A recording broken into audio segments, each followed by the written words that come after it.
muita alegria, damos início e boas-vindas ao programa Primeiro Plano desta semana. Está na hora de você se atualizar dos melhores momentos da TV das Bênçãos do Pai. Vamos começar com uma matéria que vai te inspirar: a agricultura familiar e a escolha econômica de muitas famílias em áreas rurais. E não é à toa, já que os incentivos fornecidos por instituições como o Sebrae estão se tornando cada vez mais essenciais para apoiar essas iniciativas. Exemplo claro desse cenário nós vamos conferir na emocionante reportagem preparada pela Daiane Rodrigues.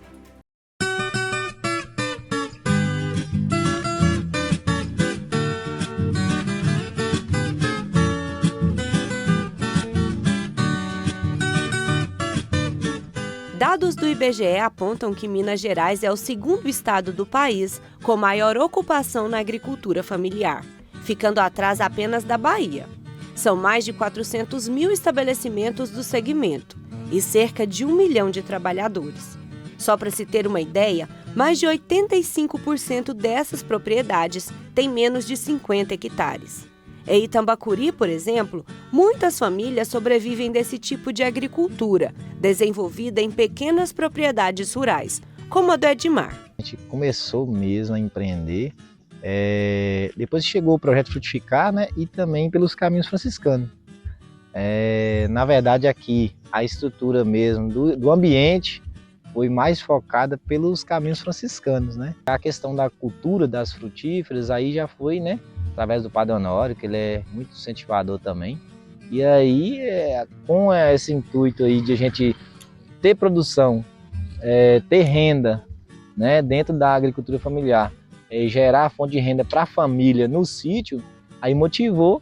Eles contam com o apoio de um projeto intitulado Semeando Sonhos, uma iniciativa de um padre da região em parceria com o Sebrae. A gente teve as capacitações pelo Sebrae, né, que foi muito importante para nós. Então isso aí a gente foi entendendo que há uma possibilidade sim da gente conseguir ter uma renda familiar, né, dentro da própria casa, vamos dizer. Então isso aí fez que a gente foi plantando, fazendo diversificações, a gente foi modificando algumas coisas que não era nada do que a gente vê hoje aqui, mudou tudo, né? Então assim, após isso aí a gente foi vendo que há possibilidade de conseguir ter essa renda e foi fazendo assim, graças a Deus, e hoje está dando certo. O trabalho é realmente passado de geração em geração. O Edmar realiza junto com a mãe, a Dona Maria, e passa o que sabe ao filho, o Cleiton. A gente entendeu que se a gente conseguir trabalhar direitinho, a gente trabalha, tem uma fonte de renda bem melhor, ainda trabalha dentro de casa e com a família, né? E aí, assim, ele entendeu essa parte, então assim, tá com nós aí. Agora mesmo está a iniciar aí o curso de agronomia também, né? Foi para o sul, né? Fazer o curso lá de onólogo, né? Então assim, para estar trabalhando aí junto com a vinícola. Então tá fluindo, aos pouquinhos tá dando certo. E eles levam muito a sério, pois sabem a importância do trabalho que realizam. Tanto é verdade que Cleiton investe nos estudos para se especializar ainda mais em seu ofício. Eu quis desenvolver nessa área porque, como a gente já tem bastante produtividade, aqui você está vendo que a área de produção agora está sendo bem desenvolvida, muitos produtores agora estão com essa consciência do plantio para ajudar, entendeu? Essa é mais uma área que eu queria investir aqui na minha propriedade, na nossa propriedade aqui no sítio, e ajudar os meus vizinhos e trazer esse adquirimento de conhecimento para todos. O sonho da família é criar a própria fábrica de vinhos, pois assim poderão gerar empregos e renda para ajudar toda a comunidade. Fui para o sul, fiz um curso breve de onologia para ser produtor de vinho. Futuramente, quando a nossa fábrica estiver aqui, aí investir nessa área também. Nós temos feito um trabalho para que as pessoas comecem a entender a importância da agricultura familiar diversificada, para que esses empreendedores camponeses eles estejam produzindo alimentos orgânicos, com aquela preocupação ambiental, aquela preocupação social e também a preocupação de geração de renda. A sucessão no meio rural é um desafio, Mas com esse incentivo, o pequeno produtor passa a proporcionar melhores condições de vida para seus filhos e assim permanece no campo.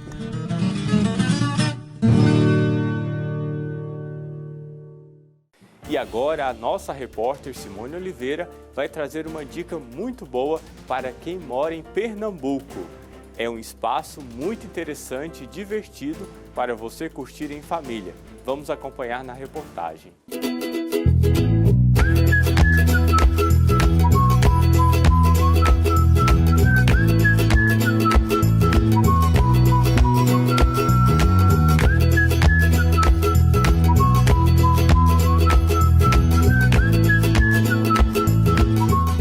Aqui na capital pernambucana, diversão é o que não falta para as crianças e adolescentes.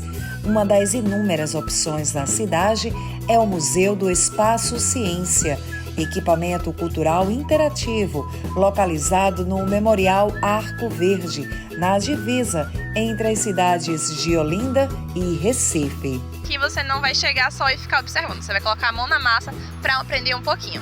A gente contempla todas as ciências básicas, desde as exatas, humanidades, biológicas. Em cada área tem um pouquinho daquela ciência que ela aborda de forma interativa com vários experimentos e várias atividades lúdicas. Essa experiência da que a gente vê ela transbordando e as ondas, ela te faz umas ondas. Eu gostei que quando a gente já tirou a água no cano, aí ela saiu andando e chegou no outro lado. Só o fato de ser um espaço gratuito, né, que você vê que é acessível para todo mundo, é muito interessante assim para as crianças. O museu possui várias opções de visitação, uma viagem na história do universo, um laboratório da vida real.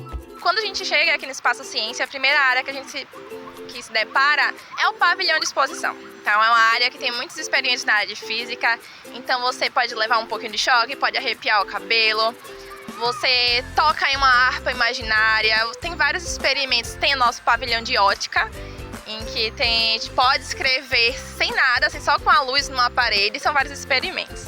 Depois disso a gente passa pela área água, que trabalha um pouquinho da área, água movimento, que tem a nossa bicicleta equilibrista.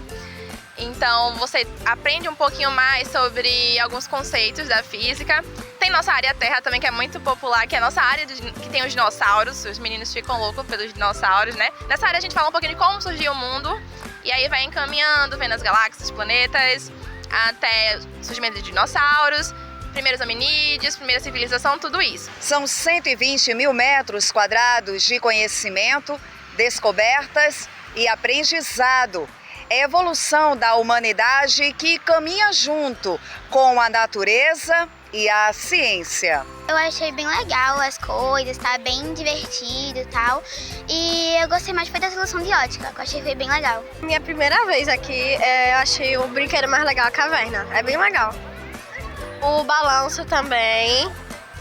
E a ilusão de ótica. Achei incrível. Eu achei muito legal. A primeira parte foi a parte mais legal. E eu também gostei muito da parte de olhar no binóculo. A criança geralmente está na escola aprendendo um pouquinho e ela vem aqui e vê tudo que ela está aprendendo na escola. Só que aqui ela participa ativamente também. Aqui ela pode questionar, ela gera mais curiosidade, ela aprende junto com o mediador que está trabalhando com ela. Aqui é um espaço aberto. Então o pessoal tem a liberdade de andar, de usar o espaço também para fazer um piquenique, passar um tempo com a família. É um local que você pode passar a tarde toda, a manhã toda, que você vai desfrutar de um ambiente legal, com árvore, com ciência, conhecendo um pouquinho de como funciona a casa laboratório, como é a questão de ótica, o que é um manguezal, que nem todo mundo sabe, nem todo mundo tem ideia errada. Um alerta sério. A Organização Mundial da Saúde adverte que usar celular ao volante é um alto risco à segurança e pode ser tão perigoso quanto dirigir alcoolizado. Saiba mais na reportagem do Alex Rodrigues. Movimentação intensa ao longo de quase todo o dia. Essa é uma marca do trânsito nas grandes cidades do Brasil. As campanhas de conscientização para que tenhamos mais segurança são inúmeras, porém a quantidade de infrações tem aumentado a cada levantamento feito. Hoje falaremos sobre os perigos que o celular pode trazer durante um pequeno trajeto que seja. Quando a gente fala com relação ao celular, a gente tem cada vez mais presença do celular no nosso dia a dia.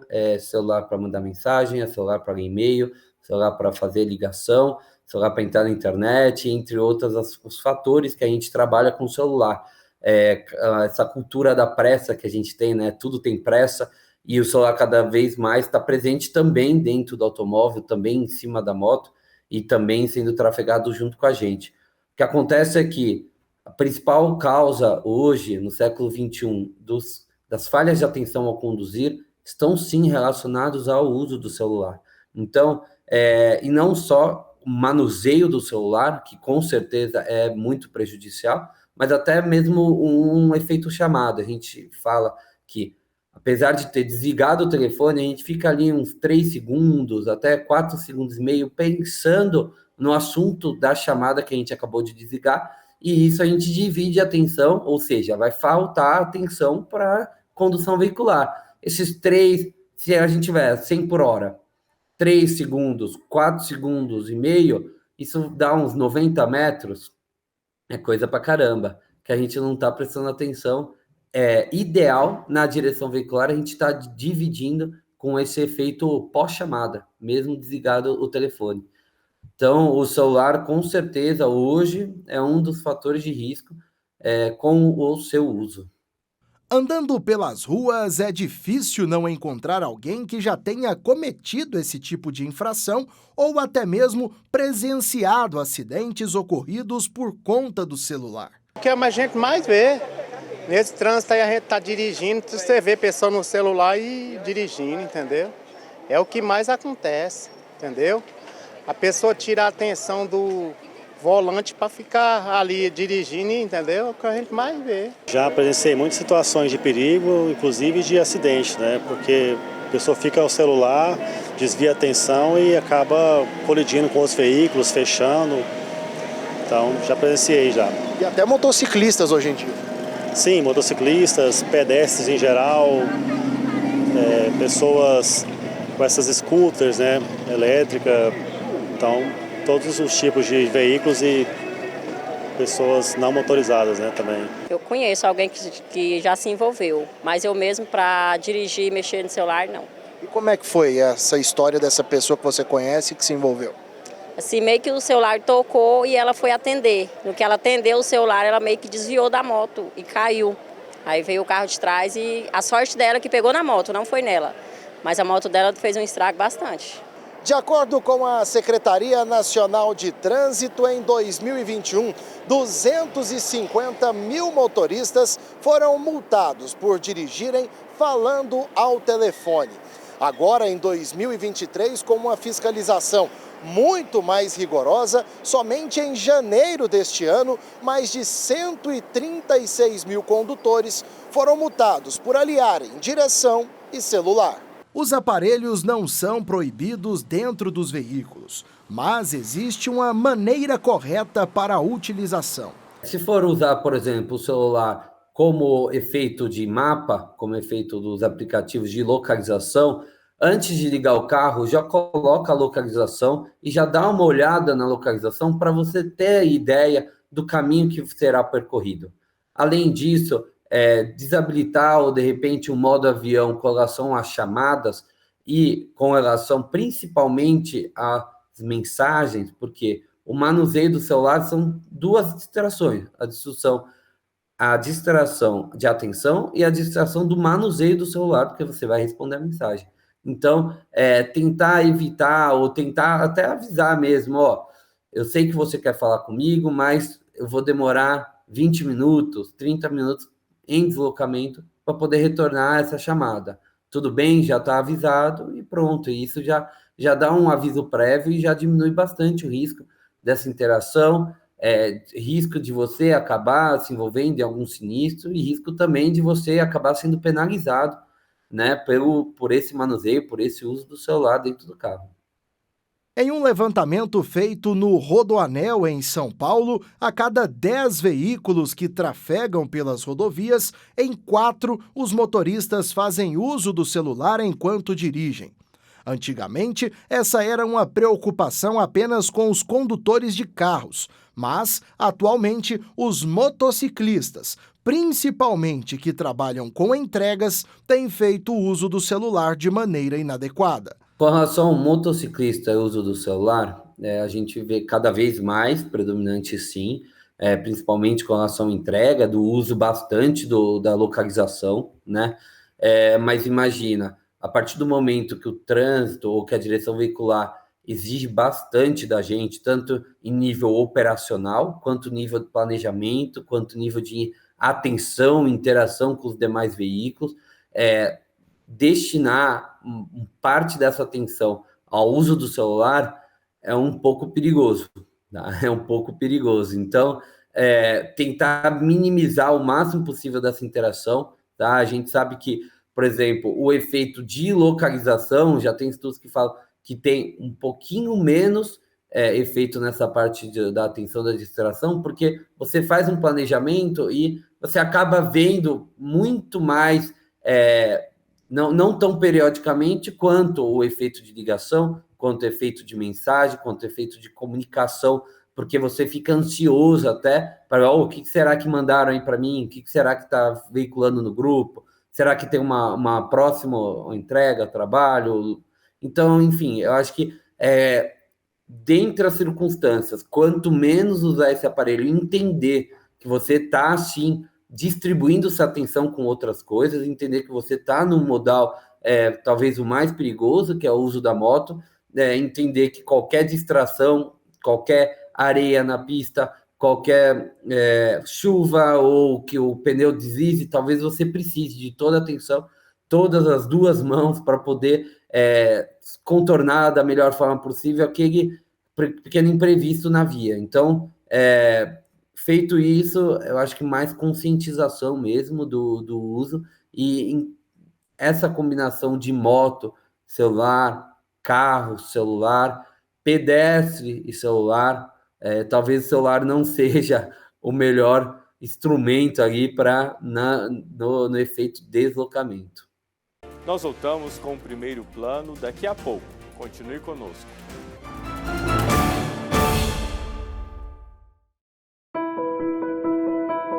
Agora está ainda mais fácil para você contribuir com as obras do Divino Pai Eterno. A Associação Filhos do Pai Eterno conta com mais uma chave Pix. Basta acessar o aplicativo do seu banco na área Pix e usar a chave pix@paieterno.com.br. É simples e prático. Colabore com essa família de amor.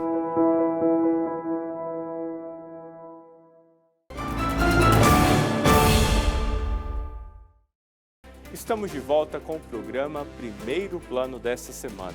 É uma alegria ter a sua companhia. Com a nomeação do Monsenhor João Batista Nascimento como bispo de Barra, na Bahia, o padre Roque Silva assumiu como novo reitor do Santuário Bom Jesus da Lapa. A mudança foi decidida pelo Conselho Provincial devido a ajustes na Congregação Redentorista. Vamos acompanhar a posse do padre Roque na reportagem. O 8 de agosto, na Igreja de Pedra e Luz, marcou um momento importante para a comunidade redentorista. A posse do novo reitor do santuário, presidida por Dom João Cardoso, bispo eleito da Arquidiocese de Natal. O rito da cerimônia contou com a entrega da chave do santuário, do sacrário e outros gestos que simbolizam o papel do reitor. Além disso, o padre renovou as promessas sacerdotais diante do bispo. Parto com o coração cheio de saudade, mas ao mesmo tempo tranquilo, porque eu sei que a missão continua, a barca de Jesus está em alto mar e tem no seu leme o Bom Jesus e o Padre Roque, que está conduzindo também essa barca, acolhendo os romeiros do Bom Jesus, evangelizando. Natural de Governador Mangabeira, na Bahia, Padre Roque foi ordenado no ano de 1992. Ele foi reitor aqui do santuário entre 2008 e 2014. Está como superior da Vice-Província Redentorista da Bahia desde 2015 e foi escolhido para substituir o Monsenhor João Batista no dia 20 de junho deste ano. Nós estamos aqui para justamente com a equipe que já trabalha, com a rede de colaboradores e voluntários, a fazer com que o santuário seja cada vez mais visível, não só na mídia, mas de modo particular na cidade e na região. Então essa missa ela tem esse sentimento e essa intenção de agradecimento a Deus e as mediações divinas que são as pessoas, né, principalmente. E também de desejar uma boa sorte ao Padre Roque. O santuário está em boas mãos, alguém que conhece, que já trabalhou aqui. Os romeiros, religiosos, lapenses e autoridades presentes também acolheram o Padre Tadeu Mazukiewski, que retorna para Bom Jesus da Lapa, e foi um dos primeiros redentoristas na cidade. Quando nós começamos aqui, tinha uma paróquia e santuário. Graças a Deus, 51 anos que trabalho aqui. Estou no Brasil, dá para ver muita coisa que melhorou. E a mensagem para os romeiros? A mensagem para o romeiro é que o Bom Jesus é um santo de caridade.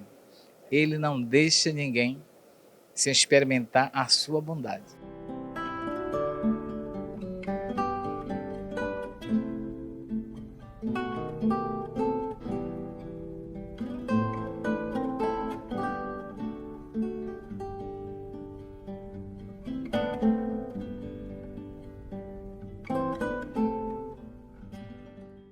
A paróquia Nossa Senhora da Assunção, em Goiânia, realizou a 36ª festa da paróquia, com destaque para a novena em honra a Nossa Senhora da Assunção. O Alex Rodrigues foi lá conferir essa bonita demonstração de fé.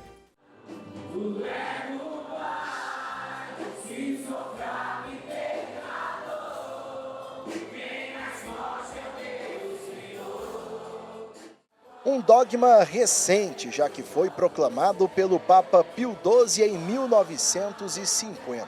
Uma devoção presente em várias partes do mundo e que nesse mês de agosto é celebrada no Brasil. É um dogma muito bonito porque traz a experiência da mãe que é levada até o coração do filho.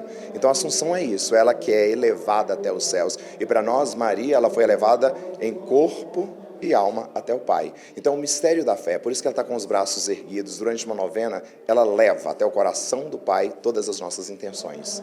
Com Maria dizemos sim ao chamado de Jesus. Esse é o tema da 36ª festividade da paróquia Nossa Senhora da Assunção, em Goiânia, e que representa bem a caminhada de fé de devotos como a Renata. Eu sempre fui devota de Nossa Senhora, né? Desde que eu nasci, minha mãe me entregou a Maria e eu sempre tive essa devoção. Mas a Nossa Senhora da Assunção foi especificamente quando eu fui resgatada por essa paróquia através do Padre Marcos, né? Com as bênçãos de Deus e dela. Foi aí que começou a minha devoção à Nossa Senhora da Assunção. Eu fui curada de uma depressão através dessa paróquia Nossa Senhora da Assunção. Participo há 4 anos já consecutivos, eu não deixo de participar de forma nenhuma. Para mim é um período sagrado que eu abro mão de qualquer coisa para estar aqui. Já a Mariana frequenta a paróquia há mais de uma década e a motivação para participar das celebrações é cada vez maior. Desde quando as missas aconteciam ali embaixo do estádio, nem era aqui. E eu acho que é sempre um momento de conforto, sabe? Às vezes a gente está passando por problema e você fala assim, não, hoje eu preciso ir lá na paróquia da Nossa Senhora da Assunção. E eu acho que eu sempre tive muita ligação com a mãe mesmo, com Maria, e ela me traz muito isso, assim, eu me sinto acolhida, eu me sinto abraçada, eu descanso, que eu realmente entrego e confio que ela está ali caminhando comigo do meu lado, me protegendo todos os dias, sagrado, todos os dias eu faço a oração dela antes de sair de casa, como proteção mesmo, e caminha junto comigo, pega na minha mão e vamos.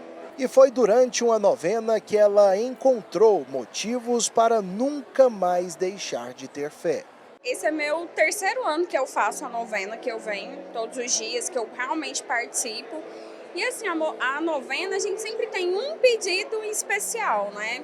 Eu gosto porque são 10 dias que eu faço penitência de alguma coisa, que eu tiro mesmo pra... Esse ano, inclusive, eu tô precisando de rede social, que eu acho que a gente tá ficando muito doente, vendo a vida dos outros, e tá sendo um detox muito bom pra mim, porque eu tô tendo mais tempo, até de oração.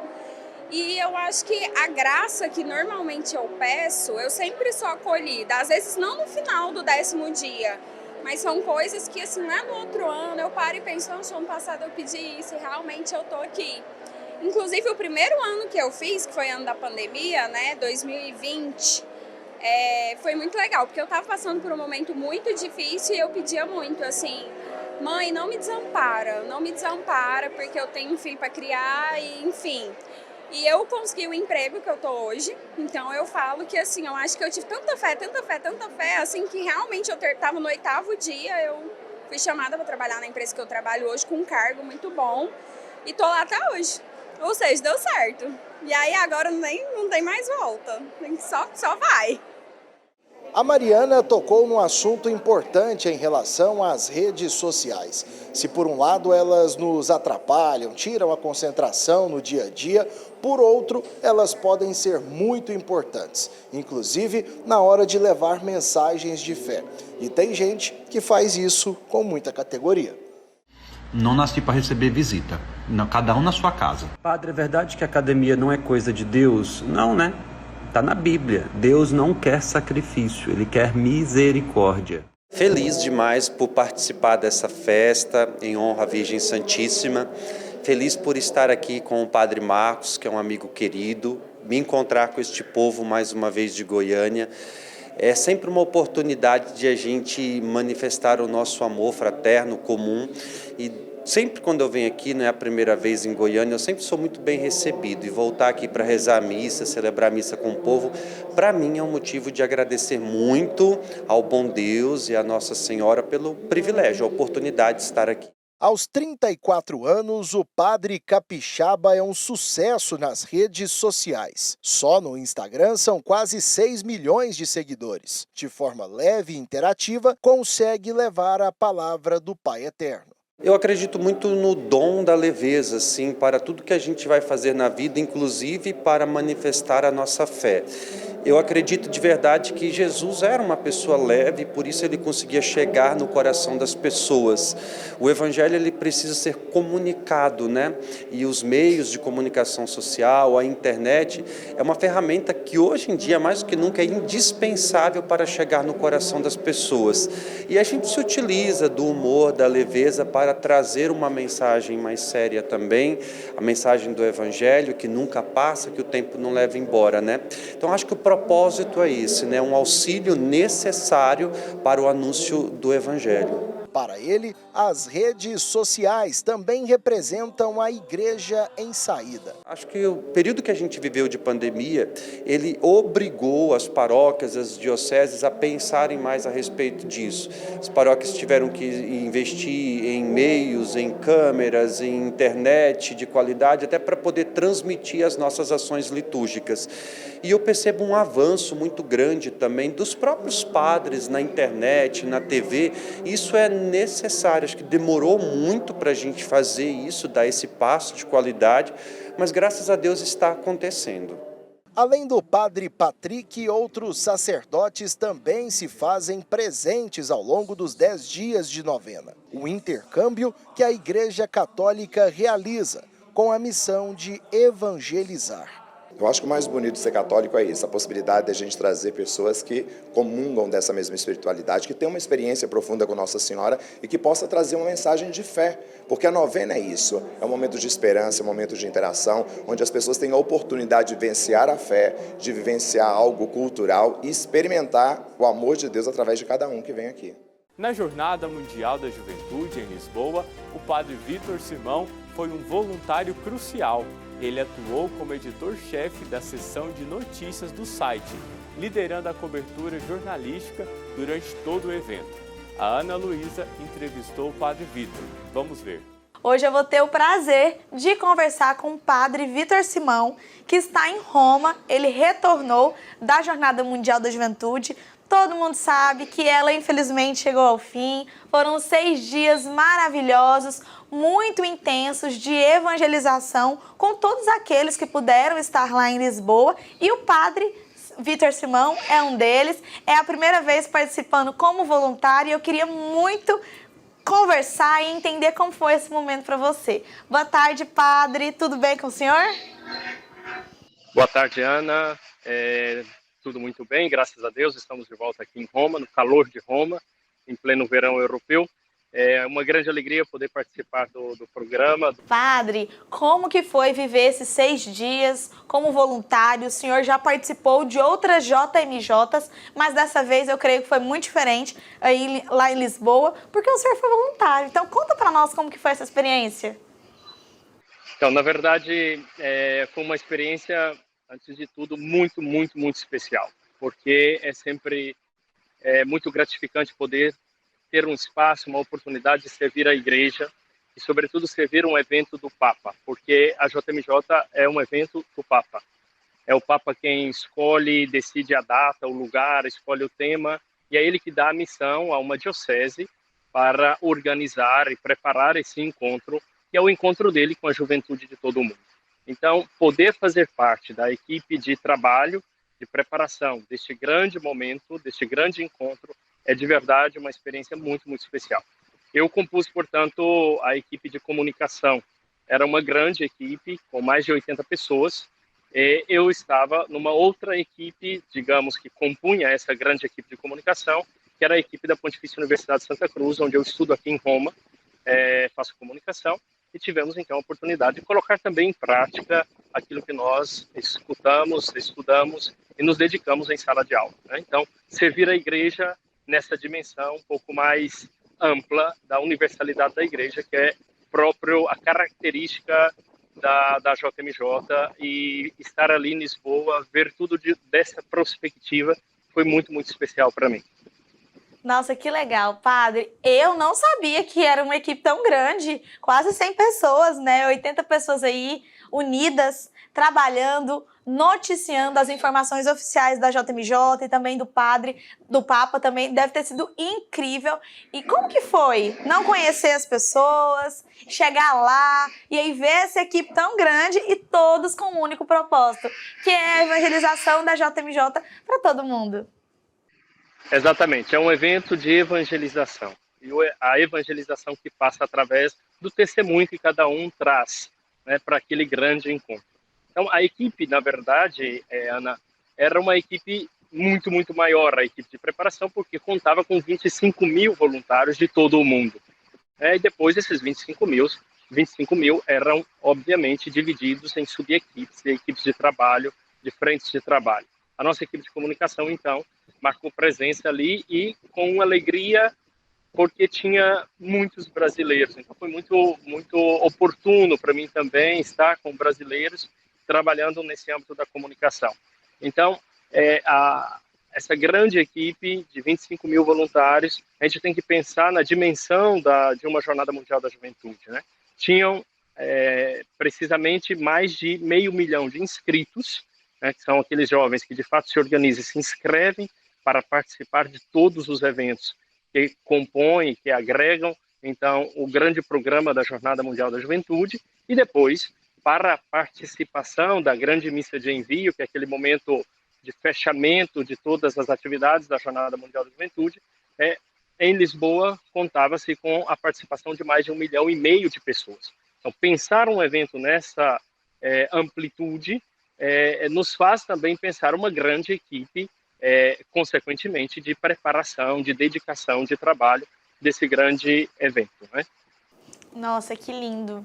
Realmente, assim como todas as pessoas que puderam ir, puderam participar, aquelas que foram voluntários, assim como o senhor, é muita gente. Se a gente for para analisar, 1,5 milhão de pessoas na missa de envio, realmente é essa evangelização no mundo todo, e tendo essa oportunidade que eu tenho certeza que é inesquecível e também indescritível. E um dia eu vou lá, viu, padre? Agora eu queria que o senhor falasse para nós um momento, uma experiência, um dia que mais te marcou, que assim tocou o seu coração, que o senhor pôde viver aquele momento ali de uma forma diferente.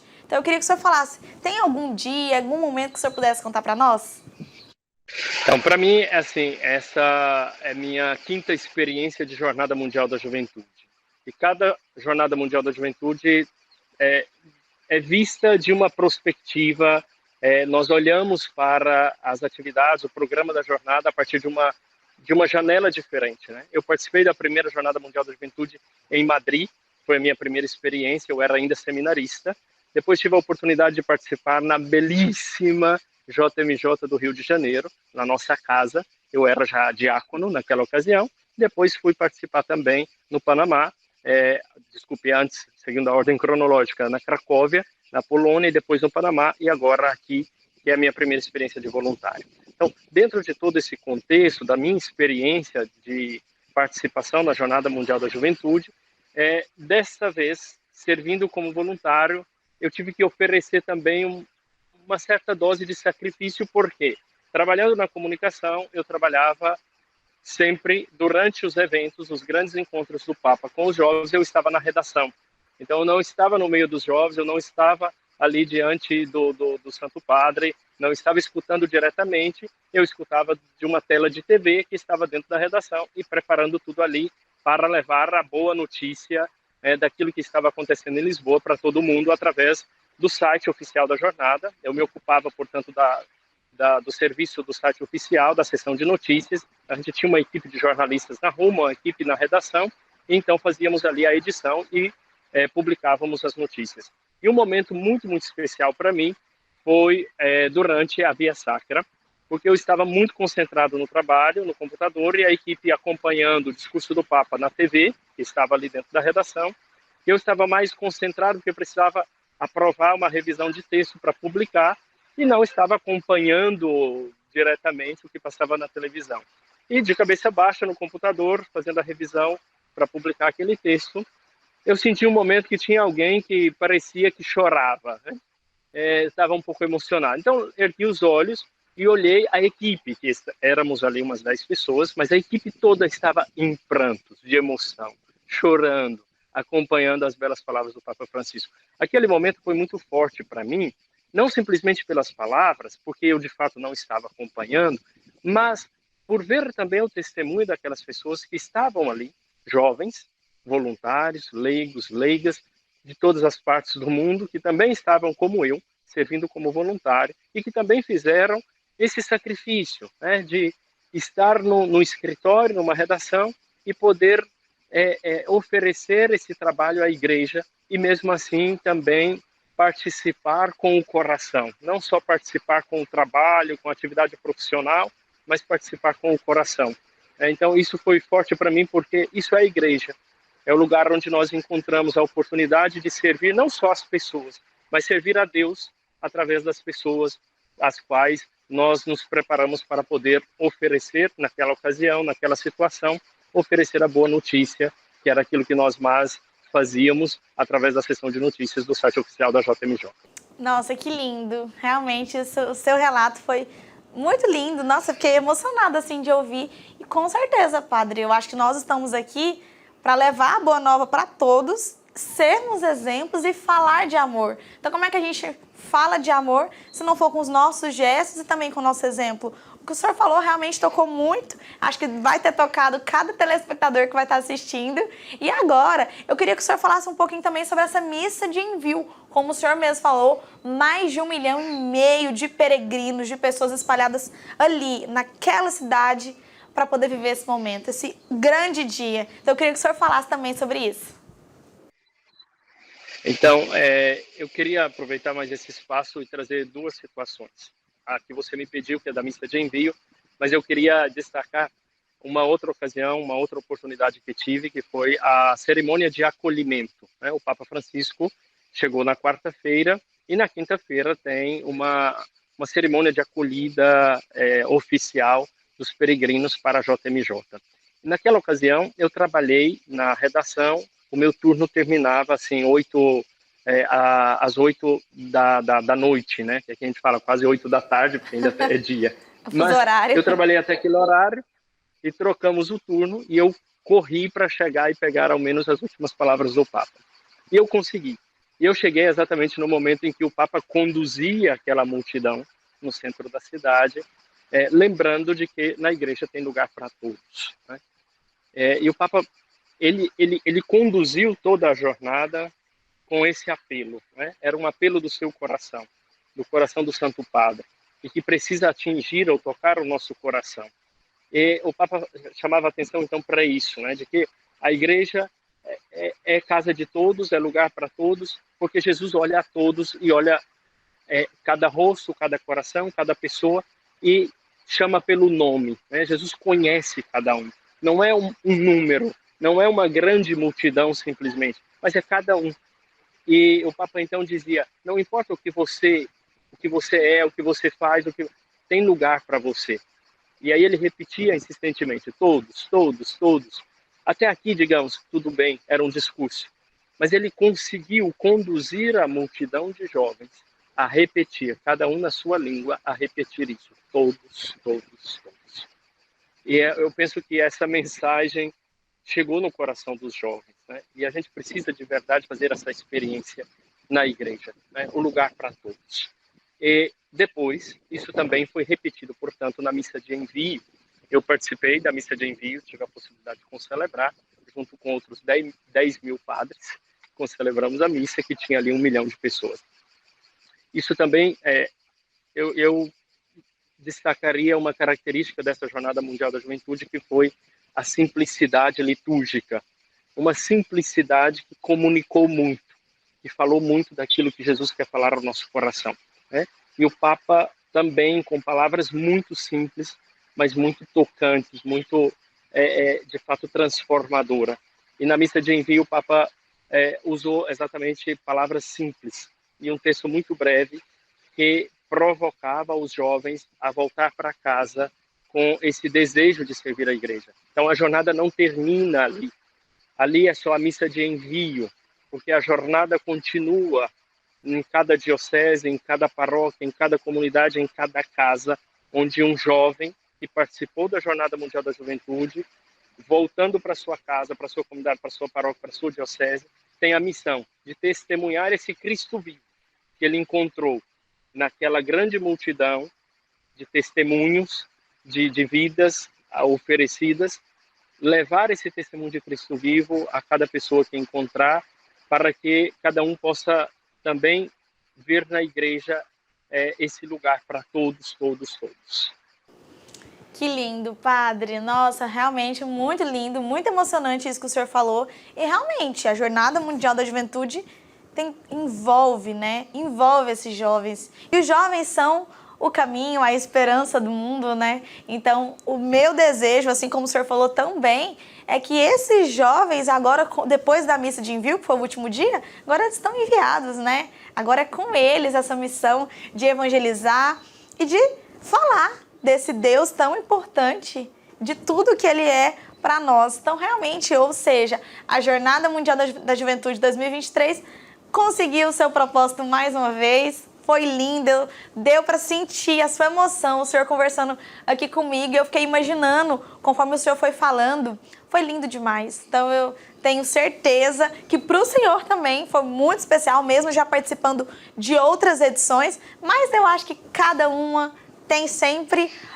uma parte única, né, que toca a gente. Então eu quero te agradecer, muito obrigada por essa entrevista, viu, padre? Obrigado, e para encerrar eu gostaria de usar uma expressão que o Papa Francisco usou ali, porque ligando aquilo que é próprio da cultura de Portugal, aquilo que é próprio do lugar, o Papa fazendo alusão às ondas de Nazaré, né, da praia de Nazaré, o Papa convidou os jovens a serem surfistas do amor. E eu penso que essa é uma grande missão, né? É surfar nessa grande onda do amor de Deus para testemunhar o amor do Cristo vivo. Então, que Deus abençoe a todos nessa feliz missão de sermos surfistas do amor. Voltamos em breve com as notícias que estão em primeiro plano aqui na TV Pai Eterno.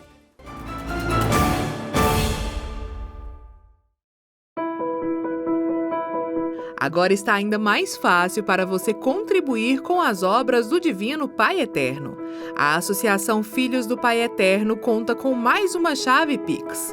Basta acessar o aplicativo do seu banco na área Pix e usar a chave pix@paieterno.com.br. É simples e prático. Colabore com essa família de amor.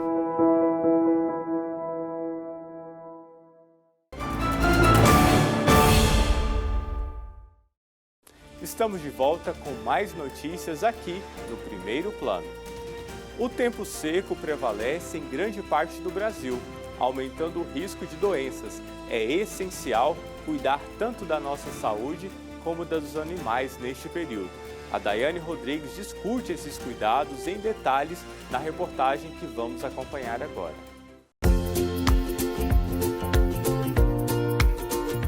O INMET, Instituto Nacional de Meteorologia, aponta que para o mês de agosto haverá pouca chuva no interior do Nordeste e partes das regiões Centro-Oeste e Sudeste. E este período de calor pode castigar bastante os cães e gatos. Assim como as pessoas, os pets também reagem às mudanças climáticas e precisam de cuidados para garantir o bem-estar. Afinal, como não cuidar de um bichinho como esse? Eu coloco água, ração, porque ainda mais nesses dias quentes que tá, né? Aí eu sempre coloco lá. Tem vezes que eles comem a vasilha, aí eu coloco outra, aí eles ficam por ali. Pego eles, adoto alguns, vou trazendo tudo pra cá, mas aí eles ficam ali. Os machos, a maioria é macho, aí não tem como trazer, né? Mas aí eu cuido deles lá de fora. Dou água, comida. Se o calor já incomoda o ser humano, imagina para os cães e gatos que são cobertos de pelos. É só o clima esquentar que os animaizinhos começam a sofrer. Mas ela já organizou até mesmo para garantir o banho dos pets. Meu marido adaptou um chuveiro ali, porque no banheiro, eu gosto de banhar na água quente, mas no banheiro ficava agachado, é ruim.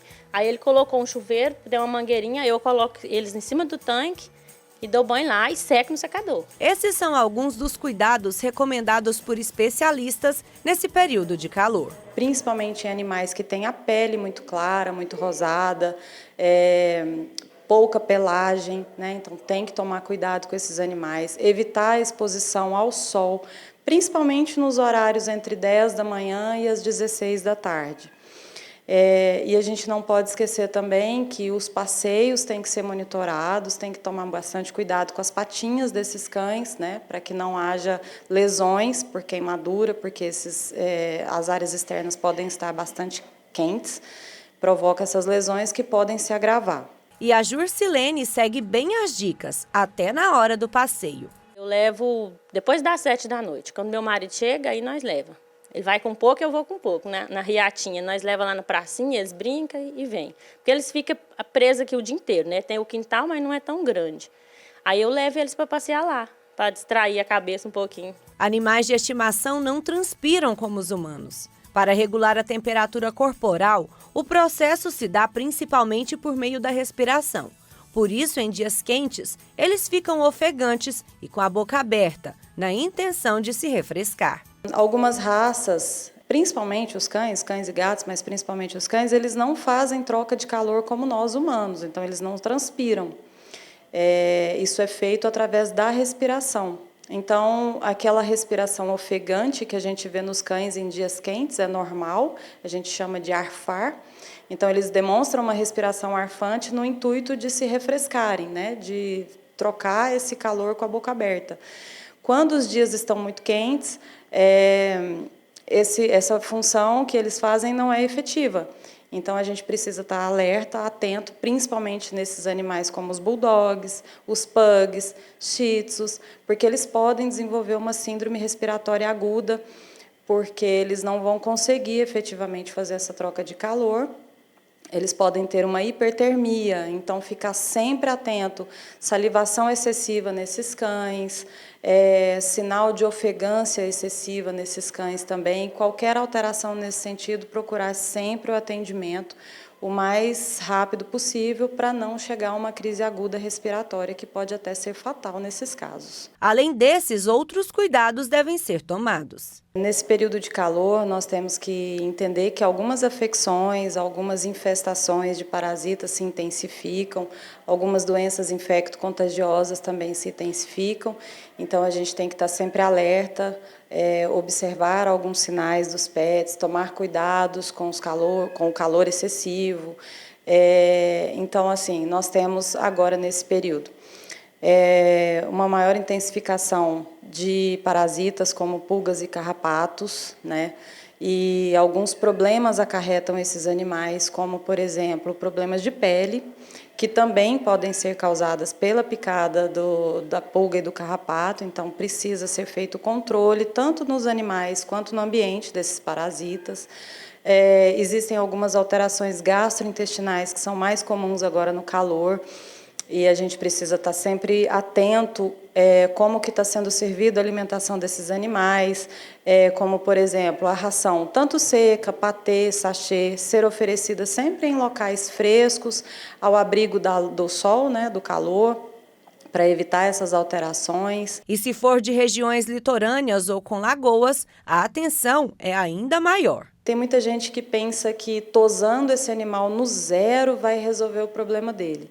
Enquanto que, na verdade, às vezes, uma tosa geral, nesse ponto assim de deixar ele totalmente exposto, às vezes pode prejudicar a pele. Então, a tosa e o banho precisa ser uma tosa controlada. Precisa ter proteção da pele, não deixar essa pele exposta, né? Vale lembrar que os animais de rua também merecem amor e proteção. Água de boa qualidade, fresquinha, limpa, em um local fresco, ao abrigo do sol. Se for oferecer alimento, tomar cuidado de onde esse alimento está sendo exposto, para ter sombra, para ser um local fresco. Não é porque são animais de rua que a gente tem que pôr na calçada, no chão, né? Se tiver condições, disponibilizar um potezinho ali, limpinho. Eles merecem, né? Eles são também criaturinhas de Deus. Todas as recomendações ajudam para garantir o bem-estar dos bichinhos. Por isso, anote aí as dicas. A gente precisa também fazer enriquecimento desses animais, né? Enriquecimento ambiental, para melhorar a hidratação deles, principalmente os felinos. A gente sabe que os felinos naturalmente já têm uma baixa hidratação, então a gente precisa estimular esses animais. Uma boa opção, sachê, misturar um sachêzinho com água, aumentar o caldinho do sachê, congelar, oferecer pedrinha de gelo, picolés de frutas da estação, aumentar números de potes de água durante esse período, né? Vários potes, vários pontos pela casa. Para os felinos é importante e interessante também as fontes, né? Que eles adoram essa água em movimento e estimula também a hidratação. No mais, caso identifique alguma reação diferente da habitual, é necessário buscar a ajuda de um veterinário.